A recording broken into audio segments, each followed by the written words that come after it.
Greetings, New Destiny. Listen, this is Dr. Ethan Ogletree, Bishop Designate of Full Gospel South Texas. I'm excited again to be with you. Of course, I always say God is kind, He's benevolent, He's gracious. Today, for a two-part series, I want to introduce you to my nephew. I call him Big Al Johnson. He will explain to us several things, tips, instructions according to wealth, according to real estate. The Bible says in Proverbs chapter 10, verse 4, it says, lazy hands produce poverty. Diligent hands produce wealth. Al, how you doing, nephew? Man, I'm doing good and just humbled and blessed to be here and share this platform with you and, share some wisdom. And I'm appreciative and gracious, Thank you. I'm excited to be here in this lovely home. We know God has been kind and great with him because he's brilliant. I consider him very sharp. And then they handle a lot of the tips and wealth and things for Pam and myself. Listen, I'm asked the first question. I was reading an article recently, and it shared that African Americans have the lowest savings plans than any other culture. That we either lack it, we don't have it, and so when emergencies come, we're in trouble. Nephew, can you at least start us off by sharing with us times to save, why it is important to save, and that it's really never impossible to save? What do you think? I think that's a great question that deserves a multifaceted answer. What I mean by that is, before you even start to save, we got to address the debt situation. Yeah. Okay? It does not make sense to save where interest rates are at an all-time low as far as what the bank's paying you when you still have credit card balances that you're being charged 18 to 25% on. So let me dig a little deeper into that, right? Yeah. So let's say someone has a $6,000 credit card bill with a 25% interest rate, and this is compounding interest. You're paying it daily, right? Well, if they're only making a $200 a month payment on that credit card, most of that monthly payment, if not all of it, is going directly towards interest. Okay. But they have maybe some savings in the savings account. So I think the elephant on the room is, before you even start saving, we got to aggressively pay off credit card debt because you can't outsave that, okay? The second thing is understanding your cash outlay, meaning the money that is leaving your household, having a budget, okay? Okay. If you want to save, you have to have discipline on how you're spending your income. If you're spending excessively at Papa Do's, happy hours, maybe you're in the coffee, you're spending a lot of money on coffee, or you're doing a lot of shopping, I call that a wealth transfer. It's money out of your pocket into a business's pocket. And that's okay as long as you can do it, you're not doing it over and in abundance. You're not doing it excessively. Right. And you understand the rhyme and the reason and cause and effects to every dollar that you spend. Okay. So if we can get our recreational spending in control, that then allows us to save. Yeah. And when we're talking directly about our community, I think the reason why we have issues saving is because we have spending habits. Okay. Consumerism, materialism, right? Yeah. It's nice to look good and have nice things, but you got to do it in moderation, and you can't do it at your financial detriment. Wow. Make sense? Makes sense. Right? And so once we get those bad habits addressed and fixed, the next thing is, okay, we paid the high interest credit cards off. We've addressed our spending issues and had a budget that we're going to be disciplined and committed to following. Okay. And then once that's done, we then determine what type of investor we want to be. And I'm going to tell you why that mindset should be more important before you start saving. If you want to be an aggressive investor, then you should have 3 to 6 months of your monthly expenses saved. Okay. And then everything above that should be invested. right? And whatever reason, it could be real estate, it could be in the stock market. It just depends on what financial destination you're trying to get to and how quickly you're trying to get there, and also your tolerance for risk. Okay. If you're going to be a conservative investor, then you're going to have more monthly expenses saved. That may be 7 months worth of monthly expenses all the way up into a year.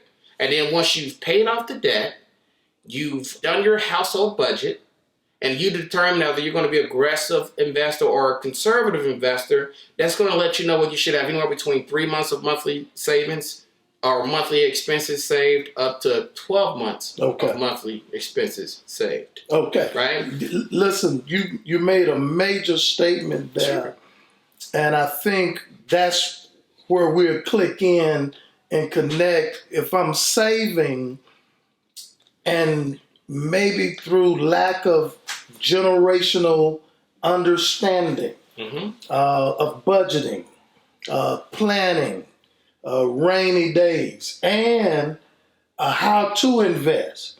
What do you do or suggest to those who have no thought process or clear understanding moving from budget to saving to investing? Well, I think self-education is extremely important. There's a lot of free information. Free.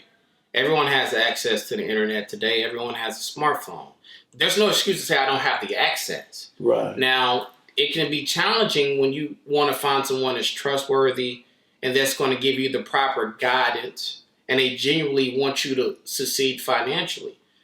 And so, first I would say properly educate yourself by reading. Okay. Seek people that have a genuine heart, that want you to do well financially, and they have the track record, right? Okay. With multiple, I don't want to say resources, but multiple references of their body of work, and that they're credible to help you accomplish what you're trying to do financially. It's a wealth coach, a wealth strategist. It's what I do for a living, right? Absolutely. Listen, one more question. Sure. Because it also said in the article, the systemic wealth gap.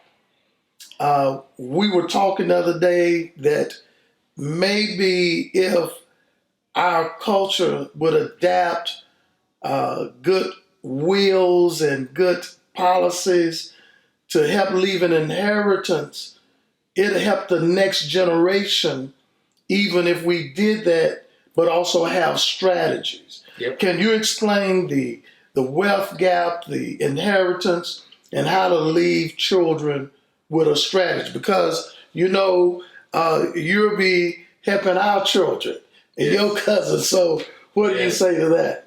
Okay.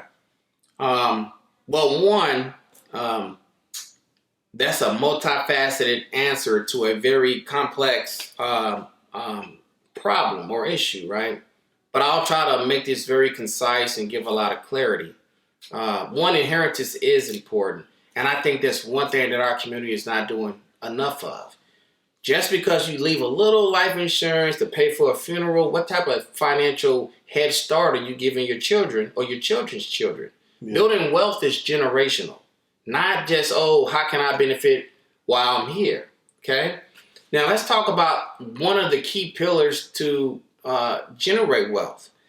And one of them is just home ownership. And I think having an understanding of the historical background on how our community we endured a lot of challenges to become homeowners, right? So first off, in the 1930s, there's a thing called redlining, okay? It was literally legal for banks to discriminate lending to black people to become homeowners. Yeah. Right? And you let 30 years pass by. Now we're in the mid-60s. They say, okay, you know what? We were wrong for that. We're going to lend to black and Latinos and minority communities. But now we're going to really have to say on where you buy. So the areas that had more amenities, maybe better education, they didn't want to lend to you in those areas, right? Okay. Then you fast forward another 30 to 40 years. They say, you know what? We want to make it easier for minorities to become homeowners. So they introduced subprime lending, okay? And to talk in layman terms, that just means a very costly loan than what the average person would pay. Now, they're easier to get lending on because you don't have to put any down payment, but the interest rate is higher. They typically have prepayment penalties because they don't want you to refinance, okay? In addition to higher closing costs. And then the rate is typically adjustable. So after 3-4 years, you've had this fixed payment. Now your payment goes up $500-$600 a month. And now you can't afford to pay it. Right. And that's impacted everybody around you in the same community and in other states. So now you have all these people that are having their homes foreclosed on. And and the reason why is because the $200,000 home that you purchased is now worth $100,000, and your payment didn't went up $500. Most people are going to walk away from a situation like that. Okay? Yeah. And when it happened, most black homeowners lost 53% of their net worth during that 2008 homeowners bubble. Wow. Right? So when we talk about net worth disparities, it's really important. Home ownership's a key part of that. And we've overcome so many obstacles to become homeowners, from redlining in the 30s where they wouldn't lend to us, to dictating where we buy in the 60s, to giving us these high cost loans in the late 90s, early 2000s. Okay. So now we have another recession in 2020, and I'm going to speak in the camera and say, please, if you have the ability to become a homeowner, it's a key and fundamental purpose to be generating wealth. That is the reason why our community was discriminated against in the 30s. They didn't want to lend us money because home ownership leads to wealth. Okay. Can you tell them how to get in touch with you? He does real estate, wealth coaching. Yeah. How can someone who's interested in assistance, knowledge, how can they reach you? I like to be a man of the people. And like I tell you all the time, my highest net worth clients worth $200 million. Then I have clients with negative net worth. I treat them all the same, right? Because to me, this is my ministry, is to help people do better financially. Yeah. So being a man of the people, it's very easy to reach me. They can reach me on my cell phone, which is 832-229-4413. I would say text me first, please, so that I can save the number and we can schedule time to talk. Or they can email me. My email address is alismyagent, that's AGENT, @gmail.com. And we can talk about anything real estate related, finances, wealth building, budgeting. I genuinely want us to do better. And I care about us winning financially. And so that's why I gave my personal cell phone number out. Okay. Because I want people to reach out to me. Okay. It's absolutely free too. Well, thank you, nephew. Listen, we cannot keep making excuses. We need to step it up. Financial literacy, save, get our credit scores corrected, and watch God work with the rest. I want to thank my nephew again. Thank you. God bless you. Remember, New Destiny, we believe God is awesome.